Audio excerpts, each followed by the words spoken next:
Des grandes entreprises et du secteur public, garantir bien-être et efficacité à vos leaders en toutes circonstances. Alors je vais tout de suite vous demander de me confirmer que vous m'entendez bien en me le, notifiant grâce à la cellule de chat, s'il vous plaît. Que vous m'entendez bien et qu'également que vous me voyez bien, pardon. Alors tout est OK, merci Aline, merci Franck, super, très bien. Alors, nous sommes ensemble, jusque, 13h45. Éventuellement, si vous avez beaucoup de questions, on pourra, tirer un tout petit peu plus, jusque grand maximum 14h. Mais normalement, on est ensemble jusque 13h45. Je vais vous proposer de prendre une toute petite minute pour, couper les sources de distraction.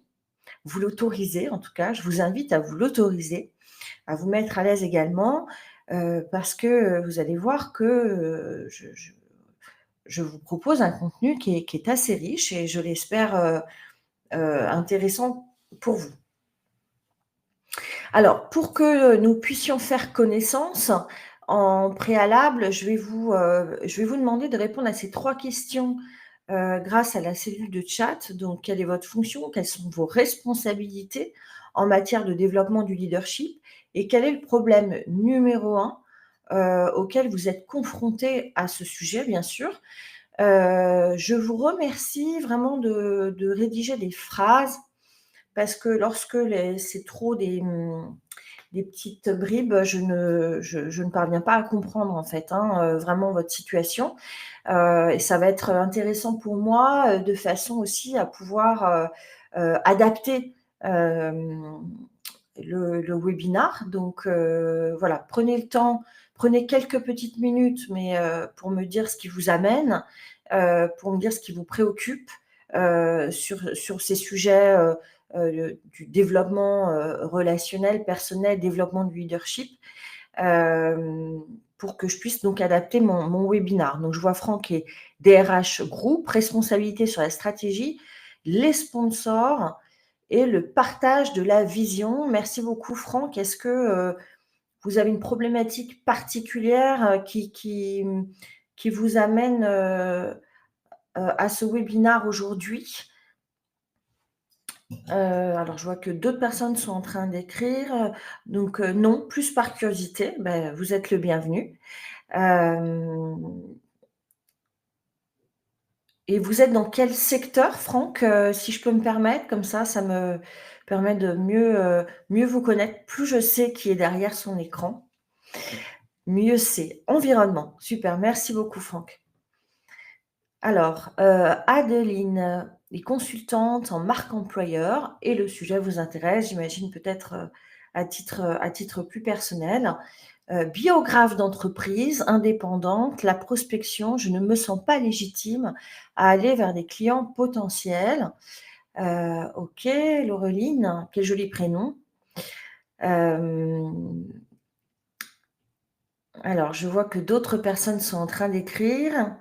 Alors j'ai juste votre prénom, Bouazizi, pardon, je n'ai pas votre n je pense que c'est votre nom de famille, vous êtes coach. Hem, alors, je vous laisse juste une petite seconde, hein, parce que ça va être, important pour moi, de savoir, avec qui je suis, aujourd'hui. D'autres personnes sont en train, d'écrire. Alors, bonjour Moussa, bonjour Anané, j'imagine qu'on dit Anan ou Anan, je pense. Vous êtes dans le secteur, du coaching entreprise, vous êtes responsable qualité. Alors on a Valérie qui est nutritionniste, entrepreneur, office manager dans un espace de coworking, donc on a des profils très variés. Alors c'est un webinar qui est, dédié, aux RH, qui sont en responsabilité sur les développements, du leadership dans les grandes entreprises, heu et plus spécifiquement dans le secteur public. Pour autant, vous êtes tous, bien sûr, les bienvenus, mais sachez que le contenu, est destiné à cette population-là. Alors je vais vous laisser répondre, je passe sur la suite, hein, parce que comme j'ai beaucoup de contenu, je ne voudrais pas, me mettre en retard, mais je vous laisse continuer à m'écrire, vos réponses s'il vous plaît. Hem, alors souvent j'ai la question: «Est-ce qu'on pourra avoir la présentation?» Mais écoutez, je me ferai un plaisir de vous l'envoyer, de vous l'offrir, hein, la présentation que je vais, dérouler aujourd'hui. Hem Mais pour ça, il faudra donc m'indiquer votre adresse email à la toute fin du webinar. Ça sera donc ma façon de vous remercier pour votre attention jusqu'à la fin de ce webinar. Donc Valérie, je veux apprendre et comprendre la thématique et pouvoir l'appliquer dans mon domaine d'activité. Bien mystérieux, j'aimerais bien connaître votre domaine d'activité, Valérie. Alors, pendant que d'autres, sont en train d'écrire, je vais indiquer, hein, je vous rajoute une information préalable. Bonjour Thierry. Là, je vais m'adresser uniquement à ceux qui, parmi vous, sont RH et ou dirigeants, dans une très grande entreprise, dans une grande entreprise, et ou du secteur public. Donc grande entreprise et secteur public. Donc je m'adresse spécifiquement à vous. Je vous propose de réserver un rendez-vous en cliquant sur le petit bouton orange qui est situé en haut de mon diaporama. L'idée, c'est de se coincer un créneau d'une demi-heure pour échanger sur, les sujets qui vous questionnent aujourd'hui quant au développement du leadership ou ou par rapport à un cas, individuel, hein, par rapport à une personne, sur lequel vous aimeriez discuter de la façon dont vous pourriez, l'accompagner par rapport à ses problématiques, propres. Donc je vous invite à réserver ce rendez-vous qui sera, on va dire, l'étape 2, du webinar et qui vous permettra, d'identifier donc des pistes de solutions à, votre problématique. Voilà, donc c'est bien volontiers, n'hésitez pas et je suis sûre que les participants à ce webinaire, comprendront que je réserve ce rendez-vous, donc aux personnes qui sont RH et dirigeantes et qui sont avec nous aujourd'hui. Hem, voilà, je regarde vos réponses, hein, que vous me communiquez. Si vous avez des questions, vous n'hésitez pas à me les adresser au fur et à mesure du webinar. Si vous avez des questions par rapport au contenu que nous allons voir ensemble. Donc vous n'hésitez pas, si c'est pas clair pour vous, je reviendrai sur les notions, je les développerai, je donnerai des exemples. Sentez-vous libre. En revanche, pour des questions plus personnelles, hein, par rapport aux sujets qui sont les vôtres, eh bien, je vous inviterai à me les poser à la fin du webinar où on aura un moment réservé à cela, on aura un bon quart d'heure réservé à cela où vous pourrez, me soumettre vos situations, propres. Alors pour la présentation, il faudra m'indiquer votre adresse email à la toute fin du webinar. Voilà. Je vais, prendre quelques minutes maintenant pour me présenter. Donc je m'appelle, Stéphanie Roels, ça vous le savez déjà. J'ai une première partie de mon parcours qui est en tant que RH, hein, moi-même, dans, de grandes entreprises sur des fonctions, opérationnelles et stratégiques. Et puis suite à cette expérience-là, j'ai créé mon activité en 2007, donc ça fait 17 ans maintenant. Donc, j'ai créé mon cabinet de coaching, formation, outplacement. Sachant que 90 de mon temps est, quand même dédié au coaching individuel, hein. C'est la grande majorité de mon activité. Dans un premier temps, hein, vers 2010, j'ai créé une première méthode parce que je souhaitais apporter plus de puissance à mes accompagnements, que j'ai appelée la méthode Envol, pour travailler sur la confiance en soi et l'affirmation de soi, hein. Pour la petite histoire, Envol, c'est l'acronyme de être naturel, vrai, ouvert et libre. Et puis un petit peu plus tard, j'ai créé une autre méthode, que j'ai appelée la méthode Éveil, Donc c'est l'acronyme de entreprenant, visionnaire, enthousiaste, intègre et libre pour développer son leadership et son charisme.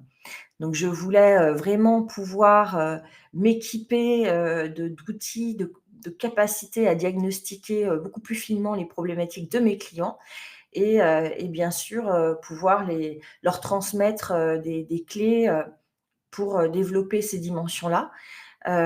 Donc gagner en puissance, gagner en valeur ajoutée vis-à-vis de mes clients sur ces sujets, qui sont quand même très souvent au cœur, des problématiques qui me sont adressées. Et puis un petit peu plus tard, j'ai été marquée par,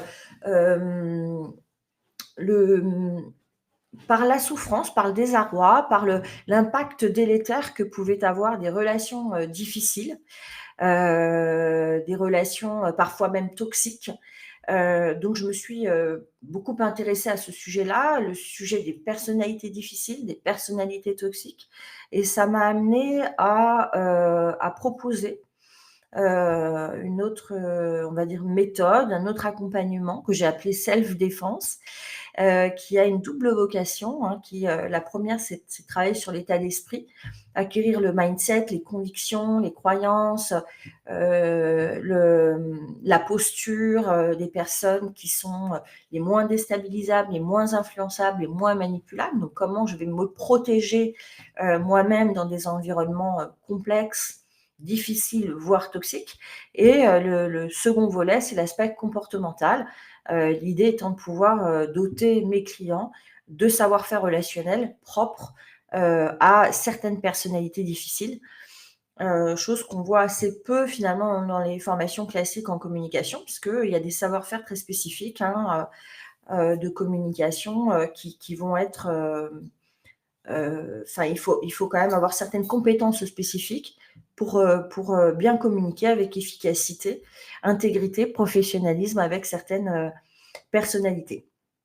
Et puis un petit peu plus tard, je me suis passionnée pour le sujet de la force mentale. Pourquoi? Parce que d'une part, j'ai acquis la conviction, que ça sera c'est déjà et ce sera de plus en plus un sujet, dans l'organisation parce que les organisations sont de plus en plus complexes, de plus en plus difficiles et en particulier dans le secteur public. Et les technologies, évoluent de plus en plus vite. Donc en définitive, hein, ce qui va vraiment être une clé de pérennité et de performance pour l'organisation, ça va être aussi la constance, la stabilité émotionnelle, la performance de ces leaders, et pas que leurs compétences techniques, hein. De plus en plus, l'importance, les aspects, personnels, vont être déterminants. Hem Et du coup, bah, j'ai modélisé la force mentale des leaders autour de 4 piliers que j'aurai le plaisir de vous, décrire lors de ce webinaire. Et puis dernier point, c'est, pourquoi aujourd'hui proposer un webinaire spécifiquement, au secteur, public? Bah, pour 2 raisons, hein. C'est un secteur, qui est très complexe, multipartite, hein. Les leaders sont exposés à des environnements, multipartites, donc il y a une complexité, rien que de ce fait. C'est un secteur qui est généralement en perpétuelle mutation et encore plus aujourd'hui, donc dans lesquels, et puis pour plusieurs raisons et je ne peux pas tout développer, mais c'est un secteur dans lequel, vous devez avoir le plus haut niveau de leadership, hein. Vous devez, composer avec les ressources humaines en présence qui ont des carrières longues. Pour composer avec, ce capital humain, accompagner ce capital humain, dans son développement, tout au long de sa carrière, bah, vous devez avoir des leaders exceptionnels et accompagner ces leaders exceptionnels est un défi que je trouve, passionnant. Hem et puis, comme mon expérience m'a amenée, à travailler beaucoup avec les grandes entreprises, du secteur public depuis 17 ans maintenant, eh bien, je pense avoir une valeur ajoutée, heu, particulière, qui peut légitimer, le positionnement, que je prends aujourd'hui, vis-à-vis de ces entreprises-là. Voilà, donc j'espère que j'ai été claire et si je ne l'ai pas été et si vous avez des questions, elles sont toujours les bienvenues.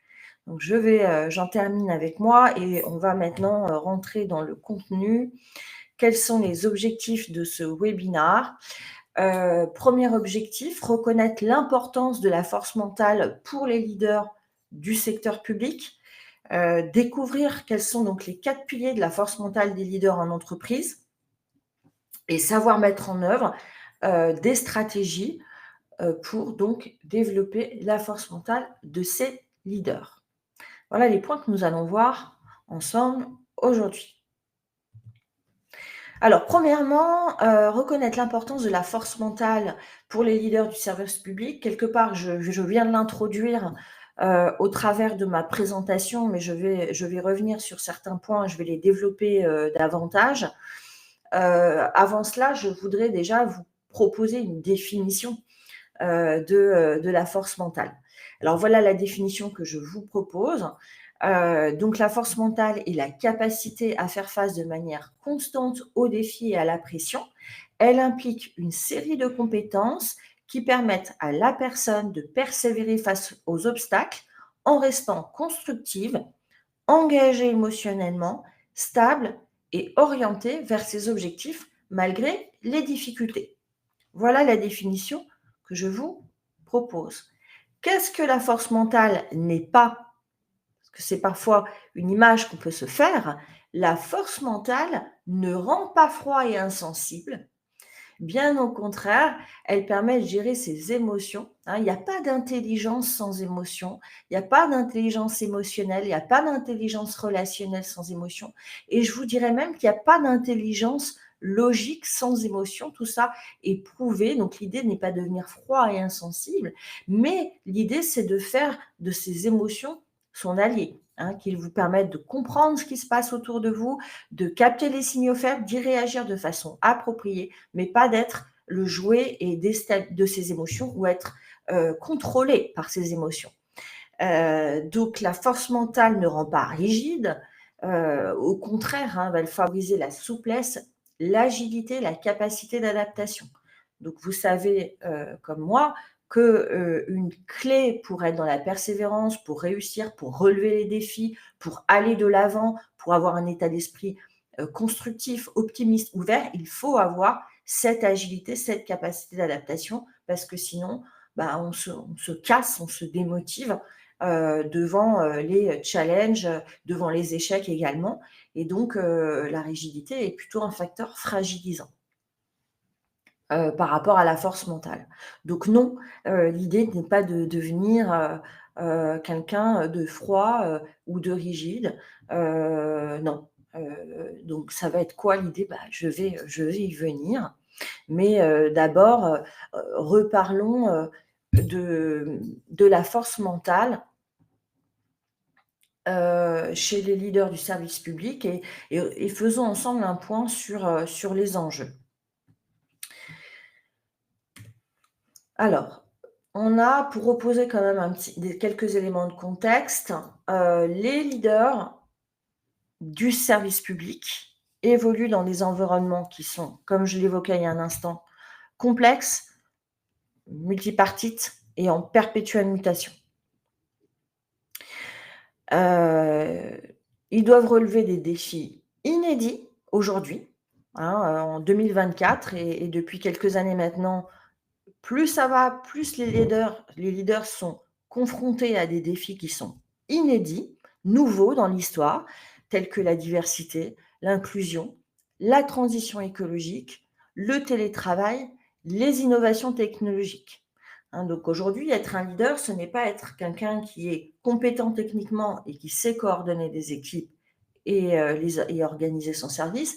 C'est beaucoup plus que ça. Il va devoir savoir inspirer, mobiliser, préserver l'engagement des personnes, évidemment, mais également prendre des responsabilités beaucoup plus larges sur les sujets que je viens d'évoquer, alors même que, à date, aujourd'hui, ils affichent des taux de risque psychosocial, des taux de souffrance au travail, de désengagement de plus en plus préoccupant.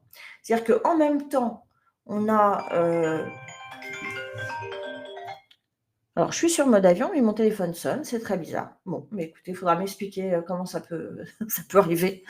S'il y a quelqu'un qui peut par mail m'expliquer comment ça peut arriver, je serais curieuse. Donc je reprends ma présentation. Donc on a, actuellement, non seulement les leaders sont de plus en plus challengés, ils ont des responsabilités de plus en plus étendues, ils sont quand même, de plus en plus attendus aussi sur leurs compétences managériales et en particulier dans le service public, parce qu'ils doivent compenser avec les ressources en présence, avec des carrières longues. Donc ils ont un défi qui est vraiment énorme à ce niveau-là. Et en plus de cela, ben, on voit quand même qu'il y a une augmentation de la souffrance au travail aujourd'hui. Donc il y a un vrai sujet préoccupant. Quelques chiffres qui nous viennent d'une enquête. Merci Babou. Quelques chiffres qui nous viennent d'une enquête conditions de travail et risques psychosociaux réalisée par l'INSEE et la DARES en 2023, donc quelques chiffres très récents. 35% des managers du secteur public, pas du service public, du secteur public, déclarent ressentir un stress significatif. 20% des dirigeants du secteur public ont été confrontés à des situations de harcèlement ou de conflits sérieux au cours de l'année écoulée. 30% des managers, là j'ai mis public, pardon, c'est une erreur, donc 30% des managers du secteur public rapportent des symptômes de burn-out. Donc les dirigeants du secteur public sont plus susceptibles de signaler des problèmes de santé mentale tels que l'anxiété et la dépression, comparés à leurs homologues du secteur privé. Donc ça, ce sont des constats et des chiffres qui nous sont communiqués donc par cette enquête.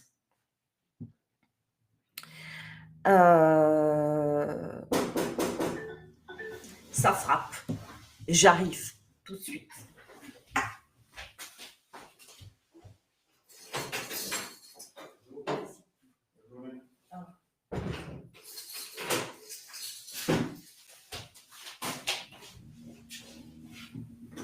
Pardonnez-moi pour cette interruption. Alors, est-ce que vous êtes toujours avec moi? Parce que je vois que je n'ai pas tellement de questions ou de réactions dans la cellule de chat. Je veux savoir si vous m'entendiez toujours, si vous me voyez toujours. Même si je vois qu'il y a toujours le même nombre de participants que tout à l'heure. Donc, a priori, vous êtes toujours avec moi. Super. Merci beaucoup. Donc je poursuis. Vous êtes là. Merci beaucoup, Eugène. Donc, de ce que je viens de décrire, un environnement, des challenges particuliers, tout en ayant une souffrance au travail qui devient de plus en plus préoccupante, on peut effectivement se dire que la réussite des leaders de demain sera conditionnée par leur force mentale. C'est-à-dire que la force mentale s'impose comme la pierre angulaire du leadership moderne. Il faut, si vous voulez, l'idée que je cherche à faire passer, c'est que la force mentale va être un prérequis au développement des autres soft skills. C'est-à-dire que si vous n'avez pas une certaine force mentale, vous pouvez toujours suivre des formations en management, vous pouvez toujours suivre des séminaires inspirants, des formations en communication, etc. En situation complexe, vous ne pourrez pas mobiliser ces compétences-là parce que vous n'aurez pas le prérequis qui sera cette force mentale. Et c'est pour ça que je considère qu'il s'agit de la pierre angulaire, la clé de voûte du leadership moderne, c'est-à-dire ce qui va permettre aux leaders justement de continuer à se développer et d'acquérir d'autres savoir-faire comportementaux utiles à leur performance. Donc j'ai une remarque de Christian: «Peut-être que dans le secteur privé, on ne peut que subir et donc pas de stats». Alors vous avez beaucoup, beaucoup stats du secteur privé, Christian. J'ai réussi à obtenir celle-ci, je vous in c'était pas facile, mais il y a beaucoup plus de stats dans le secteur privé. Et vous avez des vraies problématiques aussi. Mais l'environnement est pas exactement le même et les défis sont pas exactement les mêmes non plus. Heu, alors je poursuis. Je rappelle, parce que j'ai vu que certaines personnes étaient venues entre-temps, hein, je vois le nombre de participants. Certaines personnes sont venues entre-temps, donc je rappelle que ceux qui parmi vous sont RH ou dirigeants dans une grande entreprise ou dans le secteur public, bah, je vous invite à réserver un rendez-vous avec moi en cliquant sur le petit bouton orange qui est situé en haut du diaporama. Ça nous permettra de prendre une petite demi-heure ensemble pour échanger sur vos situations et identifier ensemble des pistes de solutions donc à vos problématiques. Donc sentez-vous libre, ce sera avec grand plaisir. Deuxième objectif de ce webinaire, découvrir donc les 4 piliers de la force mentale des leaders en entreprise. Je fais une petite aparté. Le sujet de la force mentale, c'est un sujet qui a surtout été en tout cas en France qui est aujourd'hui un sujet qui appartient plutôt au domaine du sport ou du domaine militaire. Dans le secteur du sport, on va parler de préparation mentale et dans le secteur militaire, il y a aussi une sensibilisation à la gestion du mental dans des conditions extrêmes. Dans l'entreprise, vous avez très, très peu de littérature, hein, là-dessus dans l'entreprise, sur la force mentale en entreprise. Et donc moi, je m'y suis intéressée parce que même si on a des apports du domaine du sport et du domaine militaire qui sont très intéressants et qui peuvent être utiles aux leaders de l'entreprise, pour autant cela ne couvre pas l'ensemble des problématiques propres à l'entreprise. L'entreprise présente ses propres challenges, ses propres défis. Hem, et effectivement mon idée était de pouvoir proposer quelque chose qui puisse équiper justement les leaders d'un mental fort et résilient et propre à relever les défis, enfin, leur permettant de relever les défis propres à l'organisation. Voilà. Alors, les 4 piliers sont les suivants: numéro 1, focalisation, numéro 2, confiance en soi, numéro 3, self-défense et numéro 4, résilience. Je vais maintenant vous en dire davantage. Alors, focalisation, l'idée, c'est donc de savoir où on va et de rester focus. Pour ça, il faut avoir une vision claire, donc avoir une vision claire et des objectifs également clairs.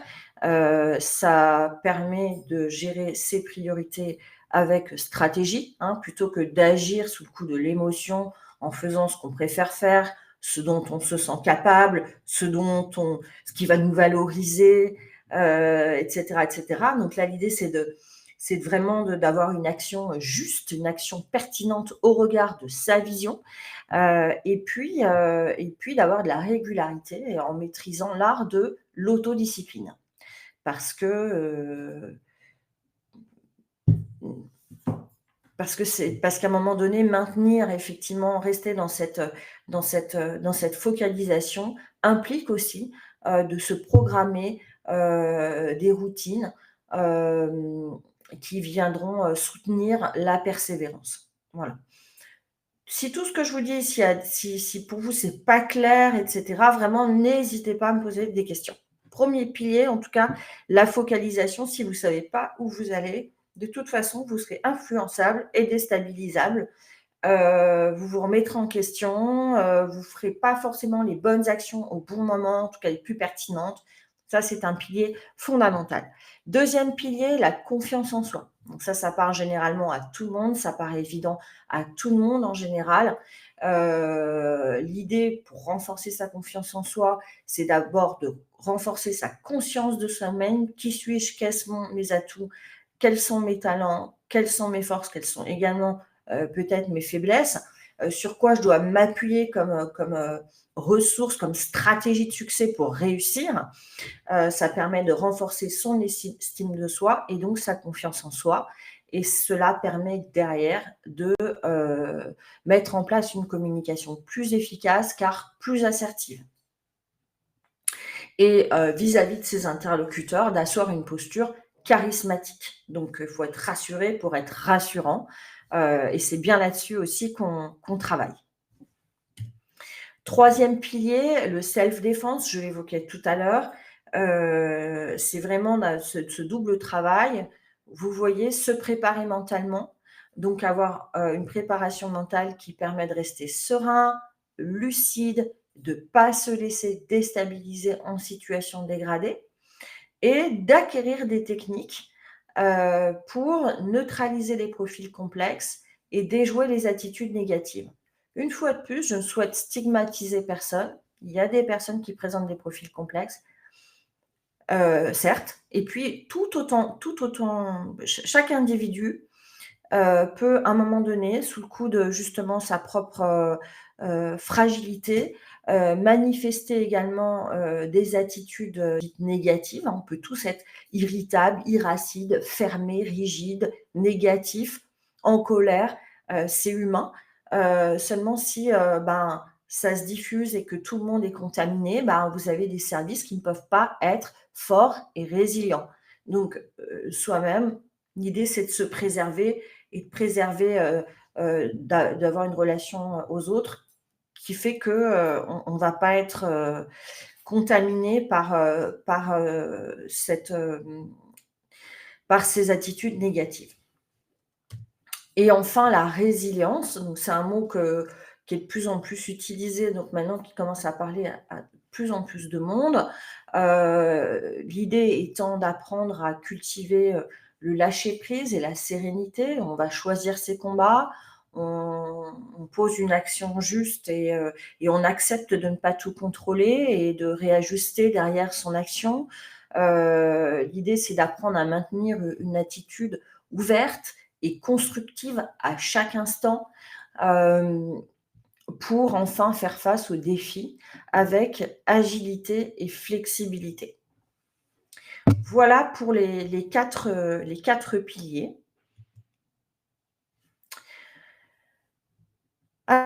Voyons maintenant l'objectif, savoir mettre en œuvre des stratégies pour développer la force mentale chez les leaders. Alors, je vais m'adresser à ceux qui parmi vous sont RH ou dirigeants ou dirigeants. Et je vais vous demander qu'est-ce qu'aujourd'hui vous proposez à vos leaders? Est-ce satisfaisant?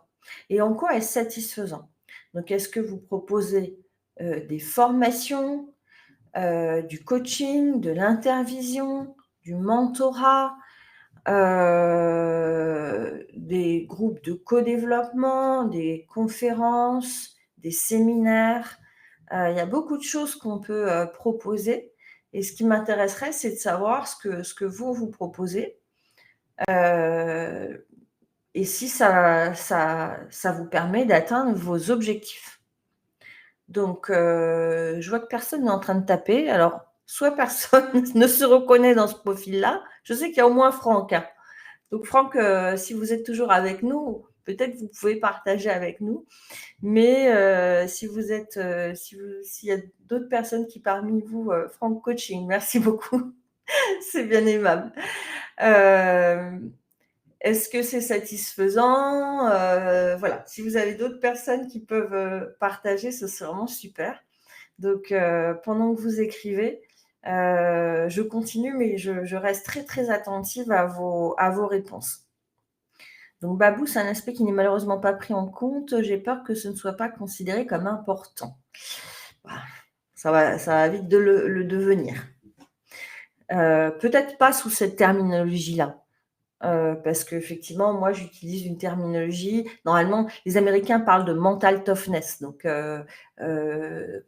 pour leurs leaders, c'est quelque chose qui se développe, en tout cas aux États-Unis et au Canada, qui sont généralement, assez en avance, en termes de dispositifs de développement du leadership par rapport, aux Français.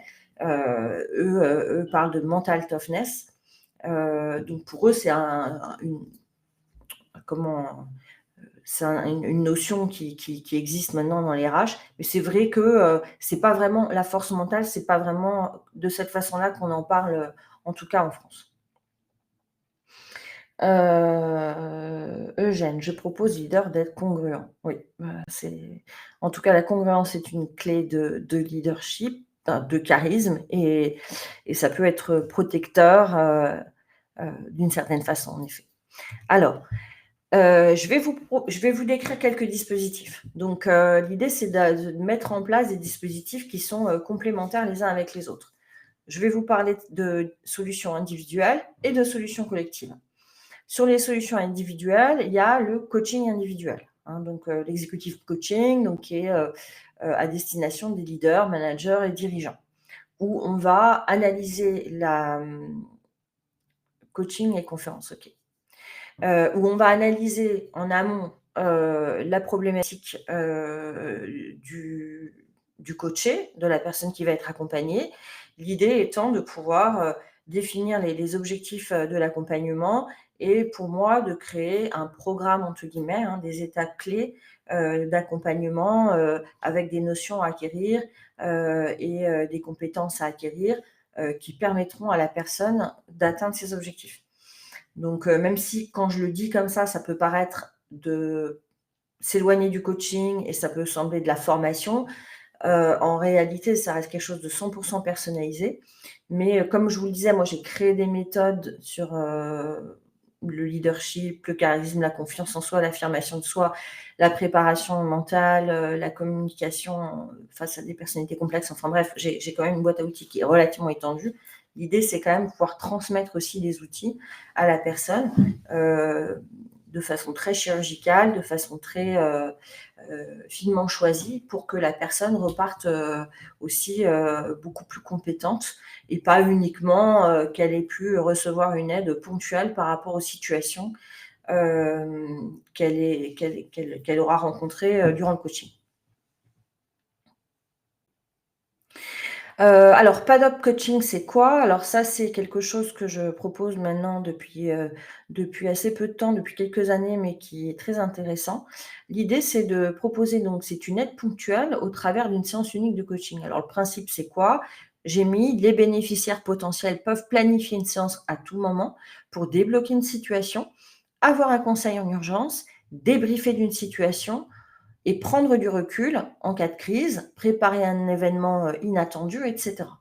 L'idée, c'est que, là, je vous donne un exemple. Actuellement, j'ai une entreprise où vous avez une ligne hiérarchique, où vous avez 14 managers qui sont en train de vivre des changements, heu, qui ont un impact psychosocial important puisqu'il y a quand même beaucoup de personnes qui sont en souffrance par rapport à ces changements, et les leaders doivent maintenir l'engagement de leurs collaborateurs, et les collaborateurs sont assez réactifs à ces changements.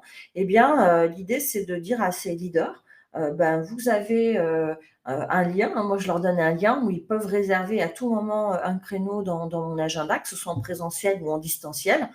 Donc certaines personnes vont me consulter, tous les 10 jours, d'autres me consulteront, 1 fois par mois, d'autres 1 fois tous les 3 mois. Mais l'idée, c'est pendant cette période de changement qui va s'étaler sur environ 1 an, qu'ils puissent avoir ce backup, qu'ils puissent avoir cette solution de programmer comme ça, à la volée, à la carte, une séance de coaching unique pour travailler sur un sujet, plutôt que de cumuler de la frustration, plutôt que de cumuler du découragement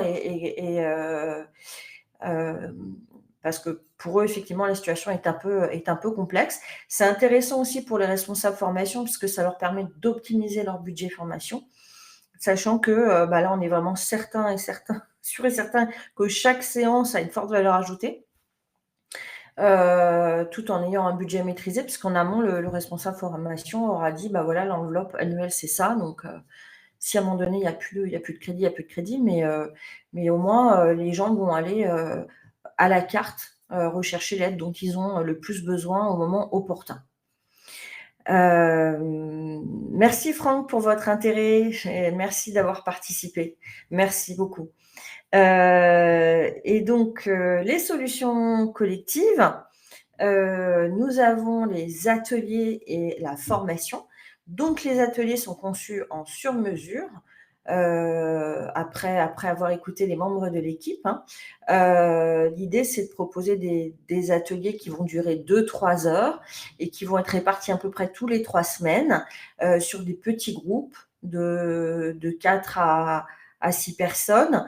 Et l'idée, c'est donc, d'échanger sur des notions, faire des exercices d'appropriation ensemble, se fixer des défis à mettre en œuvre entre les ateliers, de débriefer les résultats au retour d'atelier. Donc, c'est un accompagnement qui peut s'étaler sur quelques mois, et qui a du sens aussi pour travailler sur la solidarité dans l'équipe, la cohésion d'équipe, la résilience collective. Au revoir Laureline, merci pour votre présence et votre participation. Et puis la formation, un format plus classique de 2 jours qui peut être proposé à des équipes, qui ne sont pas forcément sur des fonctions de management, mais qui peuvent être proposées à tout niveau de la hiérarchie en réalité, et qui vont, donner vraiment l'ensemble des clés sur ces 4 piliers de la force mentale. Enfin, pas l'ensemble parce que ça serait un peu trop court de jours, mais en tout cas les clés, fondamentales sur ces 4 piliers. Voilà des solutions que vous pouvez, envisager. Je vous propose de vous présenter, un cas client. Donc, j'ai travaillé donc pour une grande entreprise de service public. La population concernée était des responsables RH, heu, à la maille nationale, qui étaient donc, en région, et qui devaient accompagner, un certain nombre de mobilités internes dans le cadre de projets de réorganisation. Au revoir Adeline, merci. Leurs problématiques, on avait, certaines personnes avaient, une très forte empathie, donc difficulté à prendre du recul au plan émotionnel. D'autres, peut-être une affirmation de soi un peu hésitante qui pouvait générer finalement de la frustration, de l'incompréhension dans les relations avec les salariés.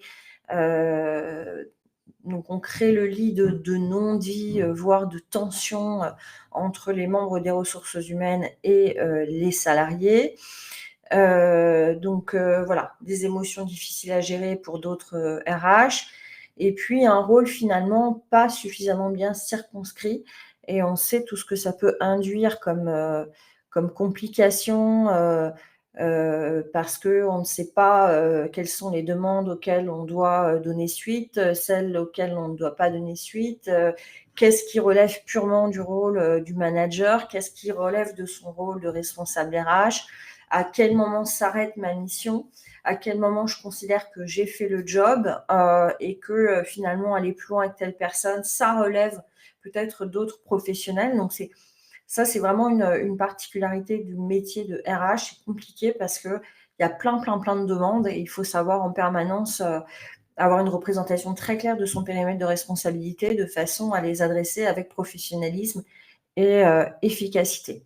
Donc dans ce contexte-là, j'ai proposé donc les objectifs de la prestation étaient, hem, mieux se connaître et gérer ses émotions, asseoir sa posture et s'affirmer dans son cadre d'exercice, En toutes circonstances, savoir prendre du recul et rester stable et professionnel, et communiquer avec assertivité, assurance et impact.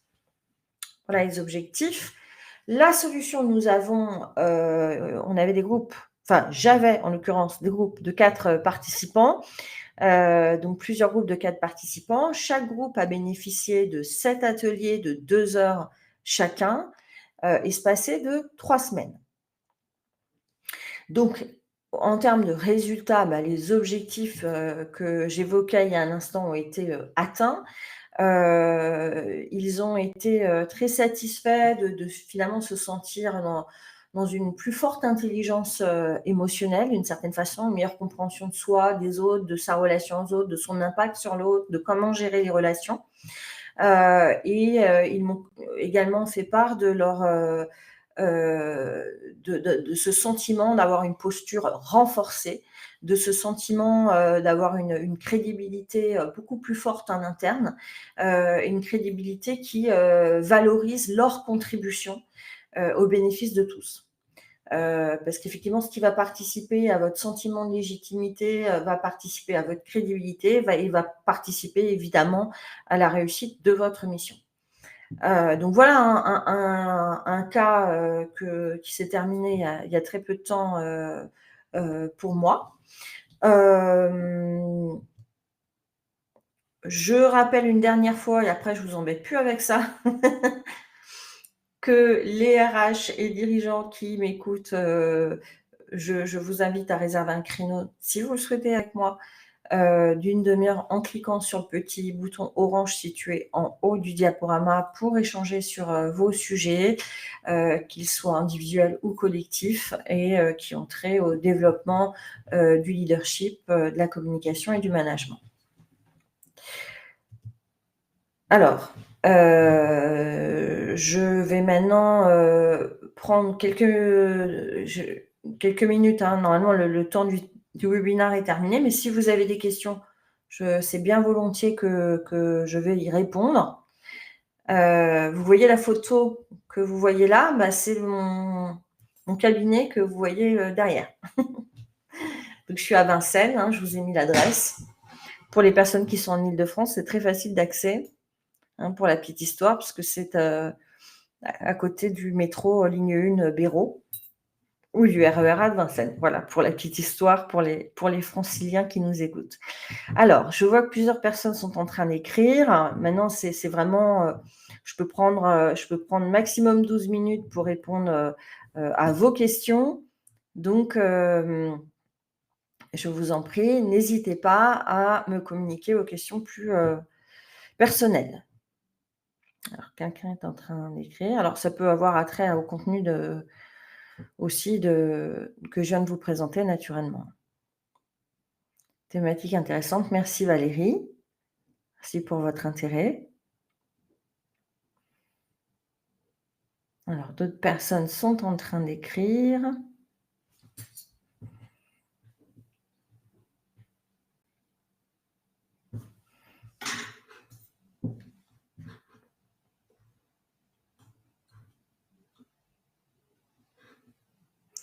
Effectivement, je sais qu'il y a beaucoup de personnes avec nous qui sont à l'étranger. Donc, je les salue, sachant que j'imagine qu'ils ne sont pas forcément sur des horaires évidents. Donc là, vous m'indiquez votre adresse mail. Effectivement, je vous rappelle que si vous souhaitez que je vous envoie le diaporama, c'est avec grand plaisir. Et donc pour ça, il vous suffit de m'indiquer dans la cellule de chat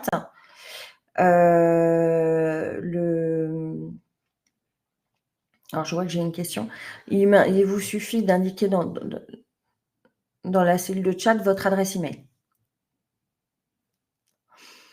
Ah Valérie, je crois que c'est la deuxième fois que je vous suis et toujours avec plaisir. Écoutez, plaisir partagé parce que… Ah non, c'est Valère, pardon, excusez-moi. Alors, j'ai une question de Eugène.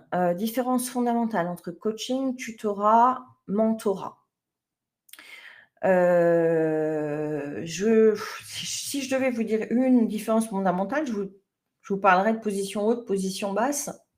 Je vous dirais que dans le coaching, vous êtes au service de votre client. Il arrive avec ses sujets, ses problématiques et vous devez, l'aider à prendre conscience de ses freins, de ce qui l'empêche d'avancer vers des solutions. Vous devez l'aider à construire ses solutions en lui posant les bonnes questions. Et puis, vous devez éventuellement, vous mettre à son service, s'il est preneur de conseils. Et encore, hein, il y a beaucoup de coachs, la très grande majorité des coachs, se refusent à donner, quelque conseil que ce soit parce que, dans les écoles de coaching et dans les dogmes de la profession, nous ne sommes pas censés donner des conseils. On est juste censé, poser les bonnes questions à notre client de façon à ce qu'il, élabore ses propres solutions. Bon, moi personnellement, je ne partage pas, parce que mon seul objectif, c'est de satisfaire mon client. Donc s'il a envie d'avoir mon point de vue ou des conseils ou même que je prenne une petite casquette de formatrice à certains moments, c'est bien volontiers. Donc, je considère que malgré cette position basse, à laquelle j'adhère, je ne priverai pas mon client, de conseils ou d'un regard extérieur si je pense que ça peut lui être utile.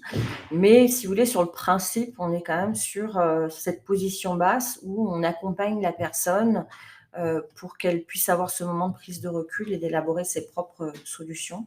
Alors que le mentorat et le tutorat, c'est très différent parce que le mentorat, vous avez une expérience, confirmée, et vous allez, la partager, conseiller la personne par rapport à votre expérience, alors que moi, j'ai pas du tout besoin d'avoir l'expérience de mes clients. Et le tutorat, bah, c'est encore plus vrai parce qu'on est sur une forme pas de management parce qu'il y a pas d'autorité sur la personne, mais on est dans un accompagnement qui vise à transférer, des compétences. Donc là, on va être quand même beaucoup moins, si vous voulez, le volet développement personnel, sera, peu ou pas présent, contrairement à une démarche de coaching où il peut être, très présent si c'est la demande du client. Voilà, donc j'espère avoir répondu à votre question. Je vois que je n'ai pas d'autres questions. Comment ah si, j'ai une autre question, Eugène, merci pour, votre intérêt. Comment avec la force mentale, on peut contrer les provocations à la limite de la persécution de la part d'un collaborateur toxique?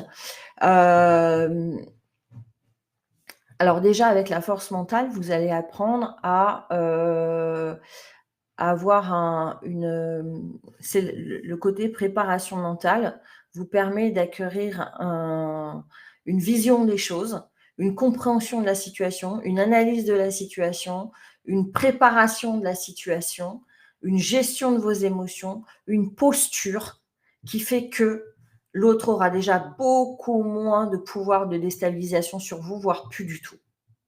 Ça, c'est vraiment le travail interne. Ensuite, il y a l'acquisition de savoir-faire relationnel type.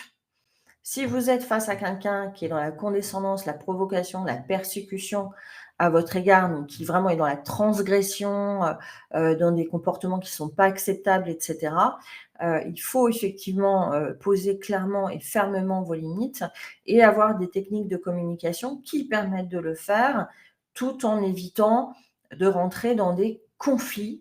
Donc c'est ça tout l'intérêt, hein, d'avoir ces techniques de communication-là. Donc là, comme dans le cas que vous me décrivez, Eugène, on ne parle pas d'une situation très spécifique. Je peux malheureusement pas vous donner des solutions sur mesure par rapport à votre situation. C'est ce que je fais avec mes clients dans une séance où on va, prendre une scène type et puis là, on va voir comment, enfin une scène type, une situation type où là, on va voir les savoir-faire relationnels clés à acquérir. Mais là, c'est vrai que ce que vous me décrivez est un peu trop global pour que je puisse vous en dire, davantage. Heu, est-ce que alors, Est-ce que alors je vois que plus personne n'est en train d'écrire. Est-ce que, vous avez d'autres questions?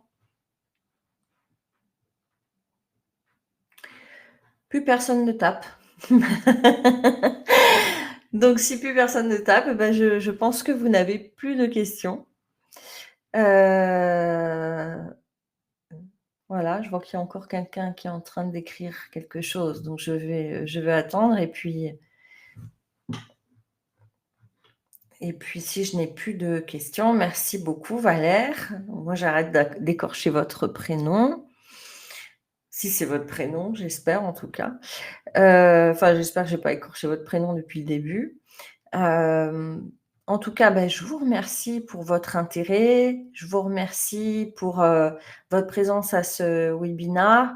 Je vous souhaite, un très bel été, qu'il soit, merveilleux, et bien mieux que le printemps et je vais être trop prise par le temps malheureusement Eugène pour rentrer dans le détail de ce cas. Heu, En tout cas, il y a toujours des solutions. Ne perdez pas ça de vue. C'est bien Valère. Top! Ne perdez jamais espoir, il y a toujours des solutions. C'est vraiment le message que j'ai envie de vous faire passer, et je vous souhaite le meilleur et je vous remercie de nouveau pour votre présence et votre, participation. Hem Et peut-être à bientôt donc pour certains d'entre vous. Je vous souhaite une excellente après-midi. Au revoir à tous.